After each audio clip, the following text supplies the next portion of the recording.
So, I recently posted a video essay on my first trip back home to Maine in a decade. What I had to say was it feels ready to blow. I just thought it would take more than 2 weeks for that to happen. I was just waking up on Saturday morning. I was going over some notes and preparing to film my monthly update. I was planning to talk about reactions to the Maine mini doc and hopes for the future. But when I opened my phone, I received a surprising update. Shelter in place for back in Dover. Apparent active gunman situation. Possible hostage. Considered armed and dangerous. And all police would say to residents is, take shelter, seeking subject. Hours later, updating that the subject was still at large and to look out for anything suspicious. But nobody was really quite sure what that meant, more importantly, looked like. Police in Maine Tactical had helicopters searching throughout the night to no avail. Finally, they released that the subject in question was Ryan T. Moorside, wanted in connection with an incident. A day later, sharing that Ryan had been safely apprehended. Naturally, the comment sections flooded with theories and outright claims of hostage situations and drug deals and robberies gone wrong and so much more. So I did some digging and asked more reliable sources around town what the truth of things seemed to be. They confirmed that drugs, possible robbery, and a girl are involved. But it's the details that are important.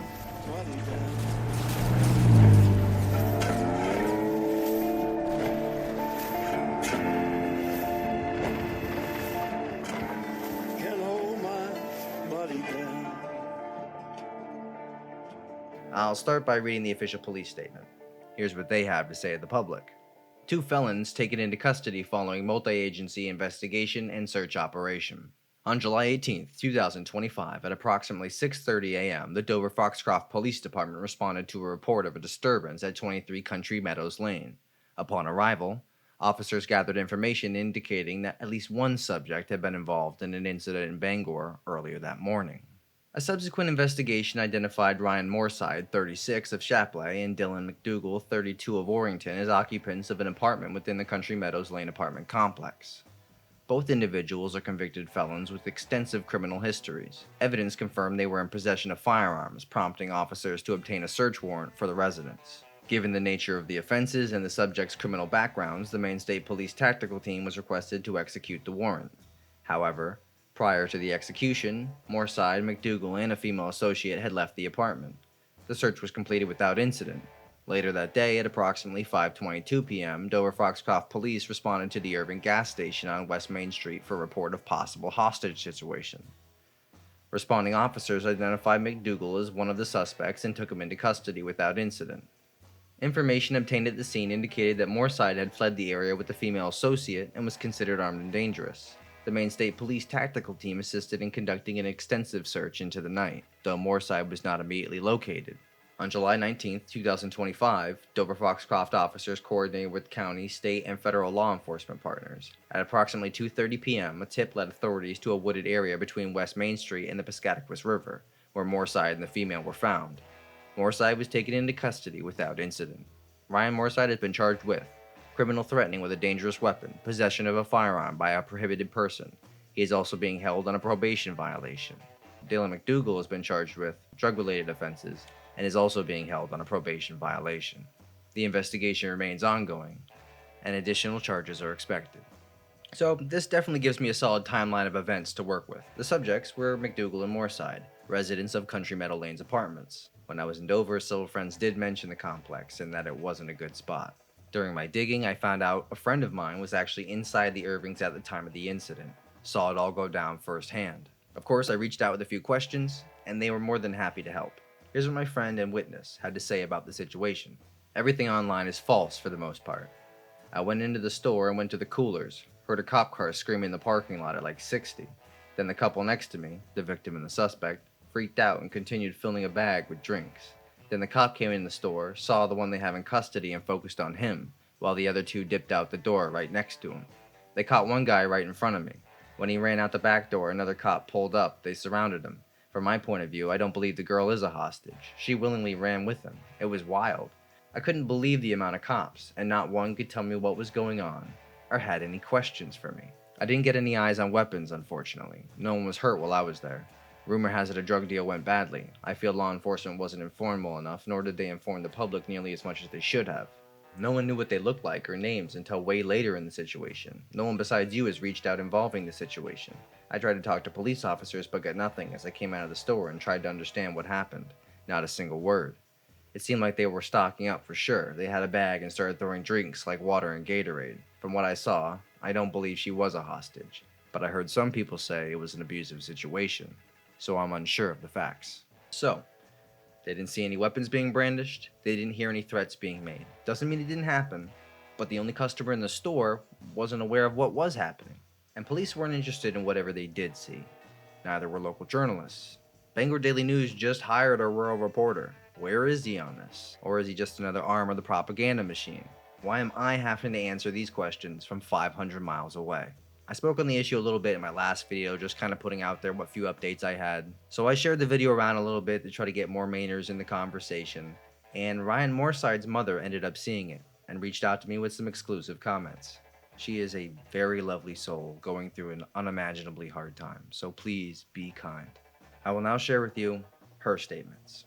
I would love to share some stuff with you, but right now I'm kind of busy with the kids. They don't know anything about their dad right now, so I have to be careful what I say around them. But before I go back to the children, I'll get back with you. I would like to share something about Ryan before his recent relapse. He was a model prisoner and A/B student, if not all A's. They asked him to do a talk, and he sent me a copy of a paper he was going to share. It was to inspire other prisoners that success was possible for them. The other thing I found really interesting in his story was when he was in jail, or prison, they encouraged him to get on Suboxone. Now, I'm not knowing if this is true or not, but he said they also encouraged them to stay on Suboxone. So when he was released, he was still on Suboxone. I don't know how you could start a new life completely if you're still taking a maintenance drug to keep you off drugs. I don't know how successful that would be in the long term, once you're faced with relapse potential. Also, I'm very pleased that you're addressing the drug problem. It's a family problem. It's an epidemic in our country for sure, which leads a lot of grandparents to become their grandchildren's guardians. I really would like to talk to you more, but I can't. I'm going to look for that paper here and send it to you, so you can get another view of my son, who also has ADHD, and I'm sure you must know how that might play out with drug addiction and prisoners in our jail system. Thank you so much for a bright light in a horrible experience. And here's what Ryan wrote in his letter for other inmates. I think he might need to hear it now more than anyone. Good evening, everyone. 10 months ago, I walked out of prison, facing a world that often judges and limits those with a criminal record. But I stand before you today as living proof that your past doesn't have to define your future. In these 10 months, I've achieved what many might have thought impossible. I work full-time. I'm pursuing my Bachelor of Science with a concentration in substance abuse, and I've even managed to acquire a home, and both a car and motorcycle. But more importantly, I've reclaimed my life and my future. To anyone who's been where I've been, who's felt the weight of their past mistakes holding them down, I want you to hear this loud and clear. You can do whatever you set your mind to. Your past is a chapter, not the whole story. It hasn't been easy. There were days when doubt crept in, when the stigma felt overwhelming. But I kept pushing, kept climbing, and with each step forward, I proved to myself and to the world that change is possible. My journey in education has been particularly transformative. Pursuing my degree isn't just about career prospects. It's about personal growth, about understanding myself and the world better. It's about turning my experiences into wisdom that can help others. To those of you leaving prison, or to anyone facing seemingly unsurmountable odds, don't let society's expectations or your own fears limit you. Set goals, no matter how ambitious they might seem. Then work towards them, one day at a time. Celebrate every small victory. Learn from setbacks, but don't let them stop you. Remember, every day is a new opportunity to rewrite your story. Your past may have shaped you, but it doesn't have to control you. Keep climbing. Keep pushing forward. The view from the top is worth every step of the journey. Thank you. This family is hurting, and I hope we can all have some empathy. Maybe watch the movie Beautiful Boy and try to gain some perspective. The drug crisis is affecting us all. This is a mother having her son taken away. These are kids having their father taken away. Have a heart. This man is struggling, and many others like him are too. And this isn't the end of his story. He can still inspire others, maybe more than ever, but it's up to him whether or not this pattern becomes a life sentence. And I don't like the public reaction to this either. Of course we don't want things like this to happen, but it's almost like it's a game to you, and a manhunt is the most dangerous game. Since I'm recommending movies, revisit Frankenstein. This man is messed up, yes, but he's also a product of society. Same goes for his associate. I have not forgotten the female associate, and will be circling around back to her. Now that I've done enough digging, I have a pretty much complete timeline of events. I know the who, what, when, where, and now I think I know why.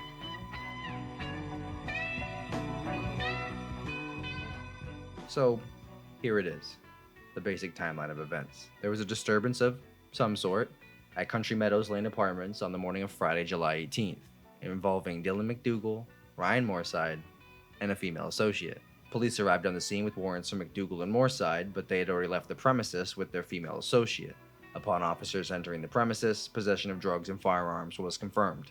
Then, later in the day, the trio attempted to rob the Irving's gas station on West Main Street. Police, already searching the area for those exact suspects, arrived quickly and took immediate action. Officers arrested McDougal, while Moorside and the associate slipped out the side door, escaping down the ATV trail. I have footage from that exact section. Very easy place to hide. Maine State Police joined with local law enforcement to conduct a sweep of the area, sending out helicopters and canine units. They searched through the night, unable to find anything. And this isn't surprising for anyone who knows Maine's manhunt history. Very rarely do they catch anyone that doesn't want to be caught. Back in 2015, Robert Burton went on the run after murdering his girlfriend, Stephanie Gabo. I was a groundskeeper for the church next door to the station. I was sitting on the porch and he walked right past me on the way to turn himself in. I might be the last person to see him a free man.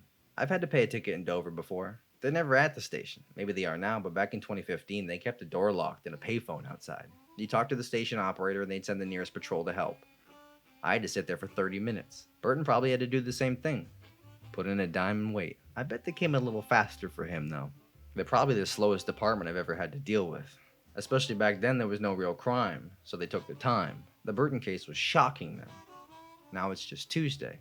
I'm not even sure they caught the Maine hermit against his will. But despite that history, they did catch Ryan Moorside and his associate by the end of the weekend. Saturday afternoon, both were found not too far from the scene of the crime. Ryan was taken into custody and charged with threatening with a dangerous weapon, possession of a dangerous weapon by a prohibited person, and probation violation. Dylan was charged with drug-related offenses, and also got a probation violation. And we hear nothing more of the female associate. But given the first-hand witness account, it doesn't sound like there was guns being brandished or threats being made. Just a hurried packing of drinks and supplies, which sounds more to me like a desperate attempt to flee.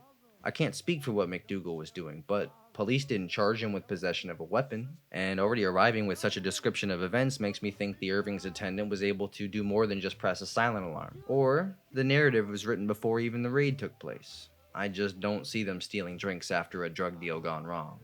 Especially not water and Gatorade. They'd be firing shots or driving off. Moorside might have had a gun, but he wasn't pointing it around. He was in a hurry to leave. Since Robinsons can't show me footage of an ongoing investigation, the associate's friends and family won't make comment, and local law enforcement won't respond either. I can only take what information I've gathered to connect the dots in what way makes best sense to my logic and understanding of psychology.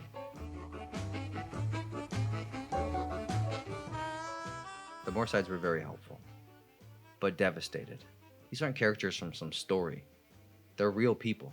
Ryan has children that are now living with their grandmother, wondering where Dad is. He has sisters that champion him and only want to see him well. Given my findings and Mrs. Moorside's helpful information, I think we can finally piece together the whys of all this. In order to do that properly, though, it's time to address the associate. I reached out to her family and friends, the same as Ryan's. They all left me unread, choosing instead to copy and paste a statement about her being kidnapped by a madman into every comment section I could find. I can understand that from their perspective. But from my witness account, she was a willing participant. I'd love to hear her side of the story, but none of her family or friends will share it. So my question is, why won't they say the name Tiffany Lyford? I'll answer our mystery with a few more key questions. All rhetorical, of course. Why would police already be arriving with a possible hostage story? Why wouldn't they care what the witness saw? Why would they continuously keep her out of reports? When finally including her, why only refer to her as a female associate? When making arrests and charges, why does she suddenly disappear from the conversation? Now there's the obvious 99% likely answer, but within that other 1%, anything is possible, so we just don't know. If Tiffany Lyford, close relative of the Dover-Foxcroft police sergeant, is guilty of anything, I'm sure a judge will decide. Now, once again, I am not advocating for strict punishment here. From what I can tell, nobody got hurt. Ryan and Dylan will serve time for what they've done, and I'm not saying Tiffany should have to serve any time at all. I'm saying that the small town conspiracy to lazily cover it up is indicative of the larger issue with local law enforcement. Tiffany is herself a victim here, caught up in a hopeless situation and making bad decisions. Just a week before this, she was begging for help online. She has children of her own. So even though they won't reach out for comment, I'm sure the lifers are going through a crisis, and I wouldn't wish it on anyone. I just wish they'd be honest. I might not have a statement from her family, but I have the statement she put out a week ago. So here's what she said. I guess it's time for the old me to handle everything. This timid, way too nice for her own good, lets her feelings get in the way of her decision making is gone. I'm not going to get through everything I'm dealing with without being selfish and blunt. Let's see how many people I lose in my life, because being the quiet girl who gets walked over and used is not going to win this battle I'm dealing with. Anyone's opinions about me may be very valid concerning what my life has become. My life choices have been very questionable. Just remember, it's always everyone's word against my truth. I've lied many times, out of guilt, shame, and the fear of hurting someone I loved. No more. I'm done feeling ashamed. No more hiding. Own my mistakes. Start the process of moving on from the beginning. I'm sorry for all those I've hurt and worried these past couple of months. I know I'm not the same me right now. I don't even recognize myself inside and out. This post will be a reminder, and I pray a week from now, month from now, or a year from now, I was at my lowest, and I got myself out with what little strength I had left. I got myself out of the hole I dug myself in.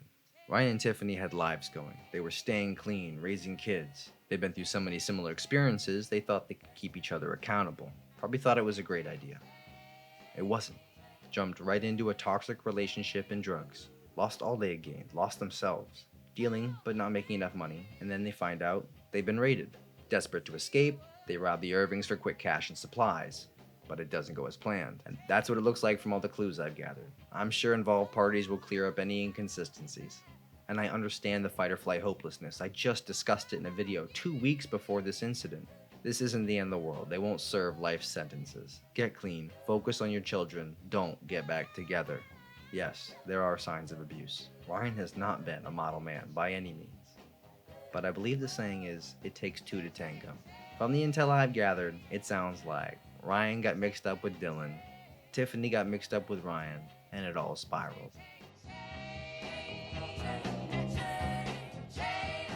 Another note is that a proper stakeout doesn't hit an empty apartment. Just saying. I've had several run-ins with Dover PD in my life and not many were pleasant, especially back when I grew up. Like I said, there wasn't much real crime, so when me and my friends would go skateboarding past 9 p.m., that made us just about the worst criminals in town, and they made sure we knew it.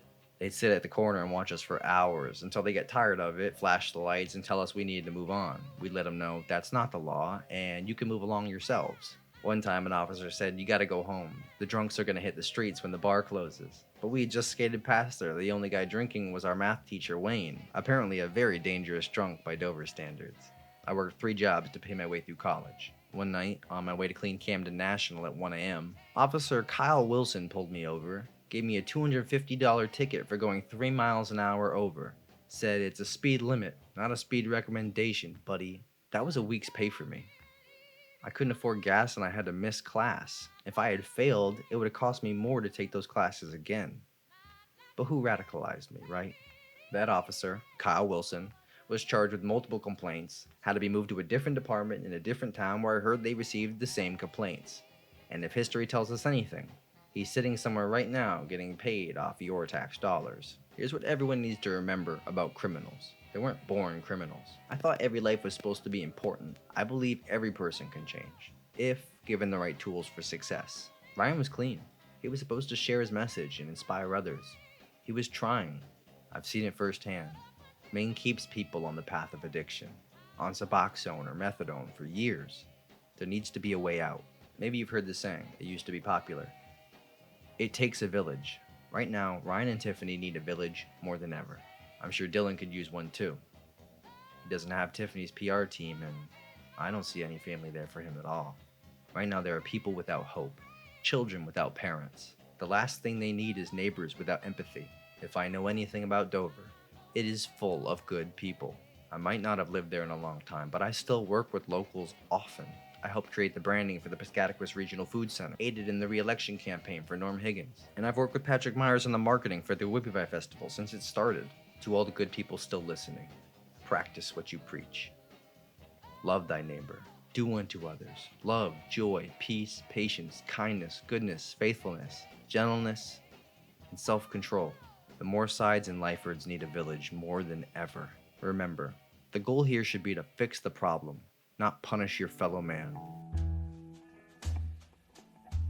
I'm going to tell you a little story that I've never told in public before. After college, I did a 6-month internship at a marketing agency in Bangor. They're now a sub-company of the Bangor Daily News. While I was working there, one of my biggest projects was the Maine state anti-drug campaign. The state was funding some research to make an anti-drug commercial. They already had an idea in mind, but said they wanted to make sure the ad would actually work. Their idea was this. Some students sitting around a table studying, another walks up, says, "Hey guys, you want to smoke some weed?" And they say, "No way, we're studying." So this apparent dealer child walks away. The end. We inform them, of course, that that's a terrible idea. It won't actually reach anybody at risk. What you should do instead is make something that reaches vulnerable people where they're at. They didn't love that idea, but that's what the research is for. So we hosted a few group talks in Maine's major cities: Augusta, Portland, Presque Isle, places like that. We brought ex and current addicts in to share their stories, mostly answering 2 questions. What caused this? And what could have prevented it? My task was transcription. This was before AI or reliable speech to text, so I had to listen to 16 hours of conversation and write a script of every word that was said. It took 2 weeks. Then, more importantly, because what is the boss going to do? Read all that? I had to summarize what was said, give takeaways, highlights, create some charts, basically give them the spark notes of exactly what was said. Then put it all in a nice presentation so them and the client can understand. Nothing too crazy. As exhausting as the task was, I was actually on the edge of my seat most of the time with how personal and exciting the stories were. For a couple donuts and a cup of coffee, these people told everything. And the trends were clear. Born into a lower income, usually drug-addicted family, try to get away, unable to do so, turn to drugs themselves, now have a kid of their own, and the endless cycle continues. One woman's story stuck with me all these years. She sobbed about how embarrassed her daughter would get when kids at school called her a toilet baby, and then admitted to this group of strangers that it was true. She was so high at the time she didn't know what was going on and had her daughter right in the toilet. She sobbed about how lonely she was, how she'd sleep with her girlfriends sometimes just to feel something, but missed a man's touch. She also dropped some information so surprising, I had to tell my boss. It turns out she had been getting her drugs delivered right to her house, left in her mailbox by a doctor from Pittsfield. I recognized his name because I had just printed his business cards days before. He was one of our biggest clients. I told my boss what the recording said, and she said, "Great, delete it." In the end, they just made the commercial they planned to anyway, with a nice big research funded by logo right in the corner. Turns out they don't actually have to use the research findings, they just have to pay for it. That's the key to slick semantics. The research was funded, doesn't mean the results were used. It's like when Red Lobster says made with real Maine lobster. It means the Maine lobster is just mixed in. It's a marketing trick. And a week later, I didn't have a job at the agency. The slip said I was too aspirational. That was years ago though, so I doubt there's any record of it. But I still remember. And this is still true. They make anti-drug campaigns ineffective, on purpose, to keep at-risk youth at risk. It's all by design. Buprenorphine is prescribed to drug addicts in recovery, but it's more addictive than most of the drugs they're trying to kick. It binds to the delta and kappa receptors, creating a come down that often results in irritation, insomnia, anxiousness, and decreased libido. I have several friends now hooked on heroin, but it's not the same old smack. The new hammer is much heavier, mostly fentanyl. I have an acquaintance that's been in law enforcement for 15 years, dealing with addiction themselves in younger years. They were lucky enough not to end up with a criminal record, but most people who live through it aren't allowed on the force. This acquaintance works in Sanford, Maine, and they said something like 40% of the drugs they test has xylazine in it. That makes Narcan ineffective. I have family members that have overcome heroin and meth addictions, but the junk they were hooked on is candy in comparison. The new stuff is like 90% pure, which sends people into psychosis. The added fentanyl gives it a half-life, meaning short-lived. The old junk allowed for at least functional addicts. Many could still work. These new addicts spend every waking moment looking for more shit. Gotta sell the TV, gotta sell your body. Don't want to wake up sick. I have a close family member that's been on Suboxone for 18 years. Still has to attend the bi-weekly meetings and hear the usual, "So I relapsed this week." So I asked them a few questions. And here's what they had to say. In the early 2000s, I was in a bad relationship and dealing drugs. Ended up serving 11 months in jail, every day waiting to find out if I was going to prison. I got out, left the relationship, and ended up in a worse one. In 2006, I ended up back in jail for a probation violation. This time, I was pregnant. My fellow inmates told me they'd chain you to the bed and take the baby away. I was terrified. The state was threatening 2 years in prison. Suddenly, I felt very religious. My prayers were answered, and I didn't have to serve additional time. Just entered the state program, and I got to keep my baby. I got on Suboxone and didn't do other stuff anymore. If I could go back, I would wean myself off. Suboxone doesn't really give you a big buzz unless you do a lot of it, which some people do. Some people will just not take it on days they want to get high. I used to carpool to the clinic with a friend, but said no more after the third time because she would get so fucked up. I finally left my abusive relationship and got back together with the previous ex. Luckily, I'm strong enough now because I've still caught him using a couple times. If I wasn't around, he'd relapse for sure. I saw the news about the apparent hostage situation, looked right at him and said, that's exactly what we would have done. It also helps that the police don't bother us anymore. Chief Reardon used to come around a lot before he strangled his girlfriend. I had a friend call in an overdose recently. She found 2 users unconscious. While waiting for police, 2 more people overdosed. When police arrived, they arrested them. They aren't supposed to do that. It makes people afraid to call it in. Sometimes I miss the drugs. I know I'll never be that social or feel that free again. Sometimes I think people relapse because they miss the excitement. While I was sitting home taking care of a child, my friends were still out using. Nobody came over anymore. Sobriety is lonely. And still, I'd love to be 100% sober. I would love to be off Suboxone. I just don't have the luxury of setting aside a month to sit around being sick.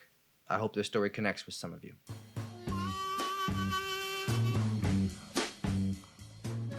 My father spent most of his young adult life in and out of penitentiaries all around New England. He used to point them out along the highways on road trips like landmarks. Sometimes, some of my favorite times, Dad would forget I was a kid and tell me stories he shouldn't, like when he spent Thanksgiving in New Haven Correctional. He'd laugh just thinking about it. They gave every prisoner there some sort of small bird for the holiday, kind of like a Cornish hen. Being the court jester, he decided to fill his bird with shaving cream. He held it up, showed it to the guard, and said, "Hey, your wife stopped by." Said he got his ass beat pretty good. And just like Ryan, his story was riddled with relapse. And just like Ryan, he didn't learn any easy lessons. My father came outside one day and found his wife stabbed to death in an apparent drug deal gone wrong. He quit drugs for good, found God and a good partner. And I wouldn't be here today without all the people that gave him chances well beyond a second. I believe the teaching is 70 times 7 times. So why do I believe in rehabilitation? Why do I believe in public programs? Because I wouldn't be alive without those things. I wouldn't exist. But they're also riddled with corruption that needs to be addressed. My father turned his life around and fed hundreds of hungry Maine families. He devoted his life to helping others and made sure I knew a father's love.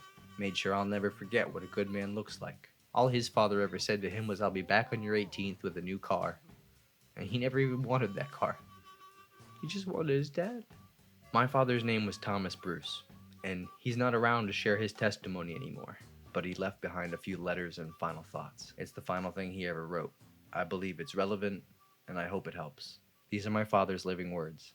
My life has been devoted to using and pushing, but in the arms of the Father, I am changed. The following is a journal of thoughts, fragments of sermons unpreached, the ramblings of a spiritual babbler, just a stream of winding, wandering meditations. The point is to give life to the spirit of chaos inside of me, and maybe you should too. I will be using I a lot. These are musings to myself, and will be written as such. You may even agree with an occasional word. Look inside the window of my mind, as I have looked into the window of him who was, is, and always shall be, the King of Kings. When I was a teenager, my family summered in Ocean Grove. We'd go down the cove and wade in 2-foot mud looking for giant quahogs. Usually harmless fun, except sometimes our feet would catch broken bottles sunken in the muck that would give us a good slice. We were more resilient back then. Got some shot. Don't remember how the name was spelt. They don't sell it anymore. Those quahogs made for great clam cakes or a hot chowder after a cold day. And what's my point? It's worth it. Broken bottles and all. The Grove was summer romances and breakups. The cuts on my feet remind me of it often. I can almost feel my swim shorts shrinking from the sun and salt. That lily white band of skin showing. My wife tells me I'm still enamored with my past life, but it was adventurous. And the life of a minister feels more like pushing rocks uphill. She is right, though. Yesterday's testimonies are bad manna, full of worms and tasteless. The world doesn't need more tongue talkers. The plans of a king are more than 10,000 miracles. With all your knowledge and getting, gain understanding. Don't fear the day you set your heart. Understanding brings action and results. A true plan works with understanding, and humility opens hearts and minds to receive such understanding. Thorns are set to keep pride at bay, so understanding can thrive. Death, a final sermon for us to learn from. Relax. Anxiety quelches knowledge. Take one step at a time because failure is not an option, and death is not a failure when dying brings knowledge. My father wasn't around, so I self-taught. First thing I learned was how to fight, win or lose, earn a reputation. Most of the kids I fought became my closest friends. Sometimes adversity is what a friendship desperately needs. Once my schoolboy phase was over, the innocent animal grew guilty as charged. It was either more prison and parole or enlist. I was a passionate recruit. I've always been a passionate everything. Only doing drugs while home on leave, and of course, the occasion when someone on base was holding. They assigned the honor of clerk typist, my first writing gig. I was happy to finish line after line, if you catch my drift. I got busted on New Year's Eve and sent home to rot in the snow on suspension. My wife at the time, Gina, welcomed me back with a needle in the arm. We had this love-hate relationship, but she moved me in ways that shook my soul. Drugs were the center of our passion, and everything else. She was wild and unpredictable. It was her passion for drugs that really killed her, on a deeper level. Loved to get in your face, too. Doesn't mean she deserved what they did. Someone stabbed her 20 times, and beat her beyond recognition. Found her in the dumpster. She didn't deserve that. I cried at the way they violated her.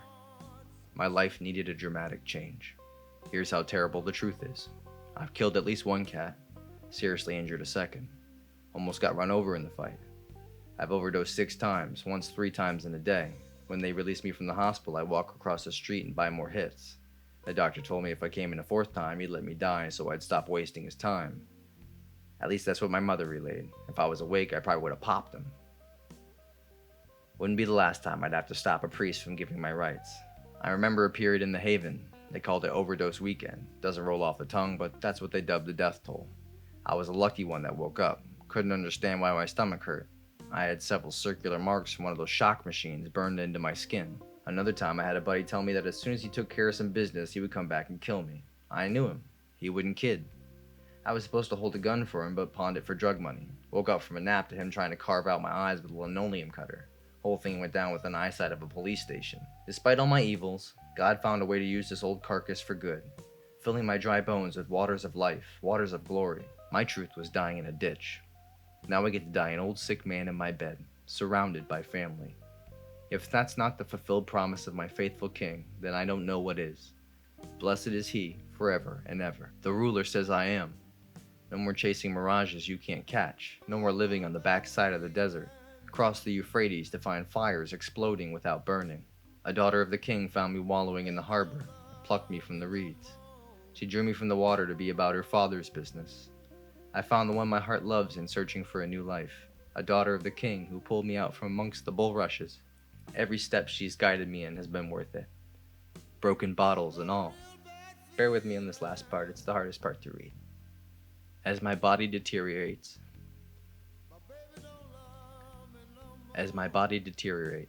I dream. I dream beyond understanding. Characters in my mind becoming real through relationships and caring. If I love the people in my dream, are they not reality? As I write my final words, I realize it's truly come to a rightful end for me. To everything there is a season. All things must pass. All dreams must end. Goodbye, all you dreamers. So please, be better. The rumor mill is the only factory I want to see shut down in Dover. We've all got our vices, myself included, and sometimes the things we use end up using us. I think you all should have a much bigger perspective on the situation now. I'm sure there'll be more to this story in the future. I'm sure the lifers will say something when they're ready. I hope everyone feels this was fair and not too harsh, but it's time to end the local corruption. Boss Hogg and the good old boys have got to go. I'm fine with the force's young faces. I've known Officer Doobie since we were kids and he's good people. The old guard needs to end. And maybe this will serve as a wake-up call. Chief Dyer used to pull these same stunts when I was younger. Take some responsibility and help these kids. They can still look back on this in the future and say it was worth it. broken bottles and all, as long as they don't let their stories end here. When people give me praise, I always say it's because my daddy raised me right. And regardless of anything Ryan's done, we should all be working hard to make sure his kids can say the same thing. Ryan might be guilty of these crimes, but the system is guilty of its own.